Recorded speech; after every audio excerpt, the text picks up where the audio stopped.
পানির ব্যবস্থা করেন তো।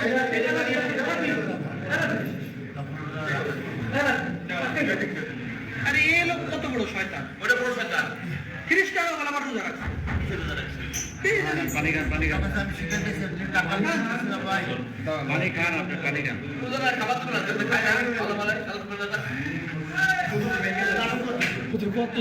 টাকা পাইছে জিজ্ঞেস করি, কত টাকা পাইছে? আপনারা যদি কথা বলেন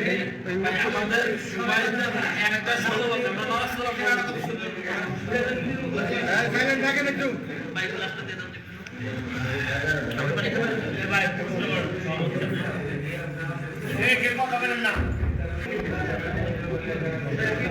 বলেন। এখন যেটা দেখছি মসজিদের ভিতরে বসে এখন আপনি বিশ্বাস করবেন কি করবেন না সেটা এই জায়গায় আমরা যাতে পাও দিচ্ছি সেই পথে আমরা হাঁটছি, এটা সম্পূর্ণ আমাদের ভুল হয়েছে। শয়তানের ঢোকায় পড়িয়া আমরা এতে পাও দিচ্ছি।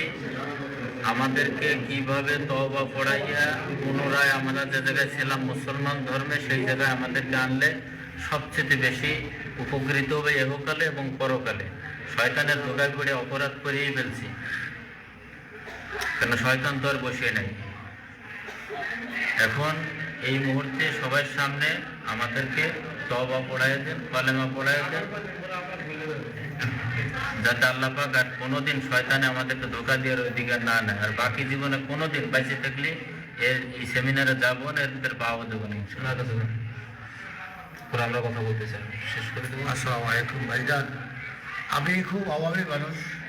আমি এদের টাকার জন্য গেছিলাম। আমি আসলে অন্তর থেকে বিশ্বাস করি নাই। হ্যাঁ, এই সেমিনারে গেছিলাম। আমি এই সেমিনারে গেছিলাম শুধু টাকার জন্য। আমি অন্তর থেকে বিশ্বাস করি নাই, আর আজও পর্যন্ত বিশ্বাস করি নাই।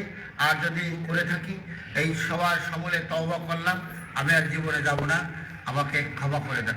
অন্তর থেকে না বিশ্বাস করলে উনি যে কথাগুলো বলছে আমরা সবাই শুনছি, দুইজনের কথা শয়তানের ধোকায় পড়ে করছে। আমাদের উনি বক্তা মানুষ, উনি যে কথাগুলো বলবো আমাদের সাহাবের কষ্ট বেশি ছিল। আমাদের সাথে সাথে একটা বিষয় আছে, টাকা লোভে তাহলে আপনি ধর্ম প্রচার করলেন কেন? প্রচার করাটা বেশি দণ্ডনীয় অপরাধ। আপনি প্রচার না করলে নিজে নিজে হয়ে গেলে আমাদের কারো সাধ্য ছিল না আপনাকে কি করা, ফিরে আনা, বা আমরা ফিরে আনার জন্য কোনো চেষ্টা করতাম না।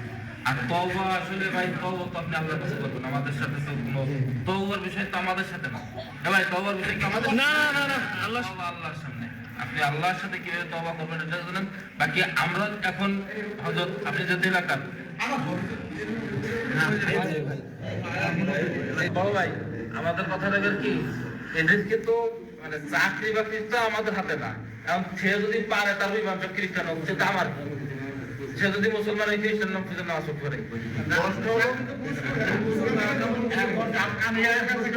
আপনারা নিয়ে যাবেন, আইনের হাতে দিয়ে দেবেন, আইনের হাতে দিব।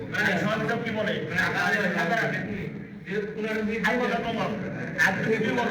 আমি তো সেটাই বললাম যে আপনারা আছেন,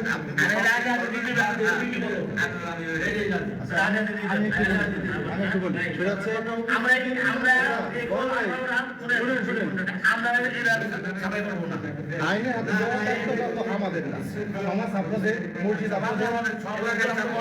হ্যাঁ হ্যাঁ, তাহলে সভাপতি আমি একটা কথা বলি। এখানে সমাজপতি যারা আছে, আমি একটা কথা বলি, সেটা হলো বাংলাদেশ ধর্মনিরপেক্ষবাদ আইনের হাতে দিলে কিছুই হবে না।